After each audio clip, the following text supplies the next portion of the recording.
You ever hear something so ridiculous, so strangely poetic, that you have to pause and ask, wait, is this man accidentally advertising crack? Well, welcome to that episode of the Joe Rogan Experience, where things start with cocaine in the White House and end with Hunter Biden giving a full-on TED Talk about why crack is pretty awesome, actually. Don't worry, nobody's endorsing anything here. We're just watching Joe Rogan try to wrap his head around the most unintentionally persuasive anti-drug PSA of all time. Buckle up, this one's weird. Does crack cocaine make you act any differently? No. Is it safer than alcohol? Probably. So it starts like any normal Joe Rogan episode, which means things go off the rails in about 12 seconds. Yeah. Somebody left fucking coke. Yeah. They brought coke to the White House. How did you do that? How'd you get in with coke? Dude, I knew nothing. Bro, have you seen Hunter? I'm sorry. Have you seen please. Hunter Biden describing why crack is so good? It's the greatest crack advertisement of all time. No. If crack wasn't terrible for you, this guy makes me want to try crack. Joe casually mentions someone brought cocaine into the White House because apparently 2025 said, forget subtlety. Naturally, that brings us to the one man who can turn a federal crime into a philosophical deep dive, Hunter Biden. And here's where it gets weird. Instead of condemning the stuff, Hunter somehow launches into what sounds like a heartfelt infomercial for crack. He breaks down the ingredients, the ritual, the art of it, like Gordon Ramsay doing a masterclass on gourmet regret. Joe and his guest are clearly stunned.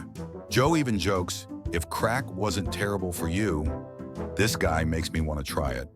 Which, let's be clear, don't. Please don't. By the time they start comparing smoking crack to childhood pacifiers and cigarettes on steroids, you realize this isn't an interview anymore. It's a bizarre mix of psychology, addiction science, and stand-up comedy, all wrapped in the most chaotic TED Talk ever recorded. Nice, but I'm saying, this guy, like legitimately, this might be the best advertisement for crack of all time. I'm gonna send it to you, Jamie.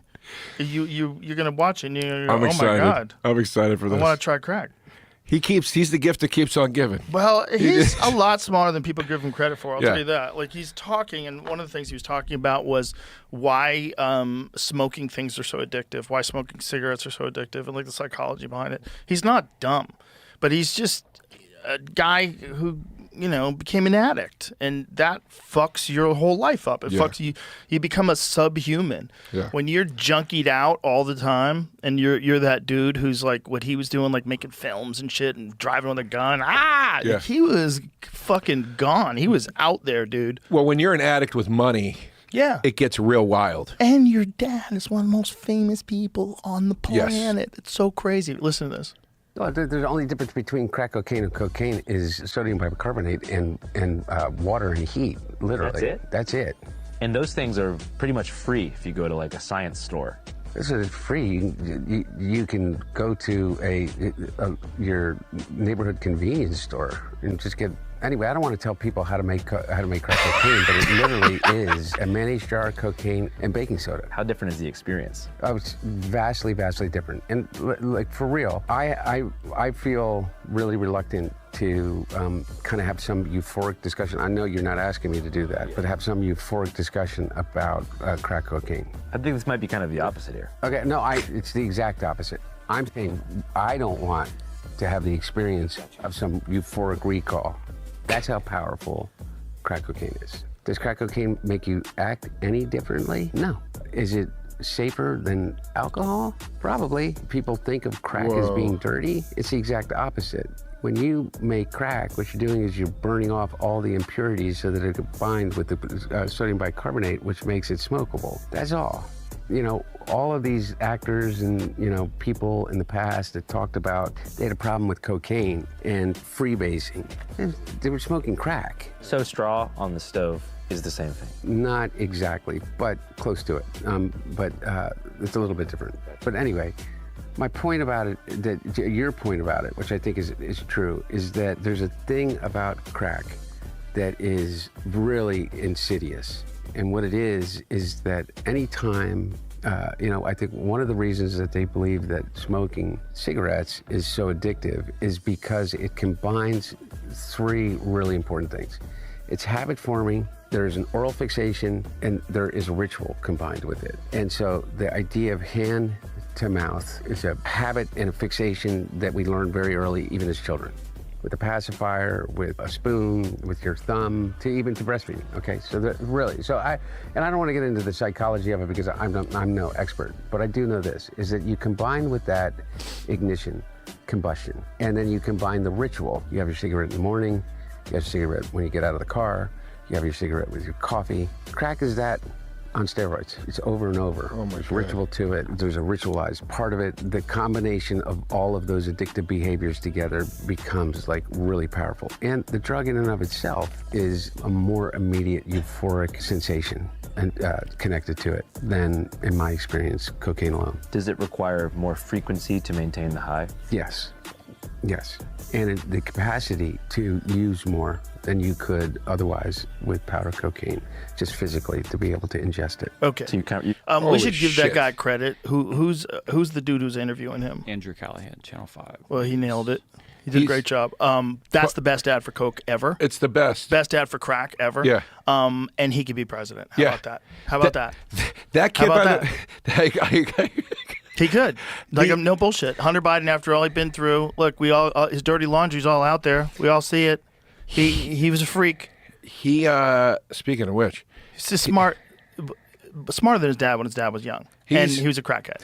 he spoke so eloquently about crack just then. I mean, that was, and by the way, you know what 2 words got me? What? Ignition was the first one. Yeah, Jesus, bro. And I forget the second word, but ignition, I was like, you got my ears here. But I have a friend that smoked crack. Oh my God, I have a couple. Yeah, and I said, what was it like? Like, describe it to me. And he goes, dude, the best way I could describe it is, imagine you are as horny as humanly possible. You have a raging hard-on, and a woman sits down on your dick for 2 seconds and then plops off and walks away. He goes, that sensation of the thrill of that, he goes, that's the only way I could think to kind of equate like what the charge of it is and how excited you are and how you feel you need to immediately do it again. And when you do it again, do you get the same reaction, or is it dumbed down? That I don't remember what he said, but I got the impression that it's kind of like, it's has that to be, right? just on repeat. It's the broken record of that. Up and down, and then big crashes. Yeah. I had a buddy in New York that smoked crack, and he would have these giant crashes. And one of the things that he would have to do is he would have to go to a store, like a liquor store, and get a 40 ounce of malt liquor. Okay. That was how he'd calm himself down from the crack. So like a lot of times I would pick him up. I would even drop him off when he was buying his shit back then. And then when I'd get him, he'd just be like pale like cardboard and had to drink malt liquor. It was like he's about to have a fucking heart attack. But by the way, that's all it takes is 1 40 ounce? I'm thinking you need to fucking mainline a bottle of Jack Daniels to even out. He would get a couple of 40s. Okay. But one. So, to recap, we started with cocaine in the White House, took a hard left into Hunter Biden's greatest hits, got a chemistry lesson on crack, and somehow ended up comparing addiction to a drive-by lap dance. Only on the Joe Rogan Experience, folks. Joe didn't ask for this conversation, but once it started, he leaned in. And honestly, so did we. Because when a former addict starts sounding like a charismatic TED speaker about street drugs, you can't look away. You should, but you don't. If this episode taught us anything, it's that. Crack is bad, Hunter Biden is strangely eloquent, and Joe Rogan will absolutely podcast through the collapse of Western civilization and make it go viral. That's it for today's breakdown. If your brain feels weirdly smarter and dumber at the same time, congrats. You just watched Joe Rogan. Don't forget to like, sub, and comment your favorite "Did he just say that?" moment below. We'll be back with more chaos next time. Peace out. Peace.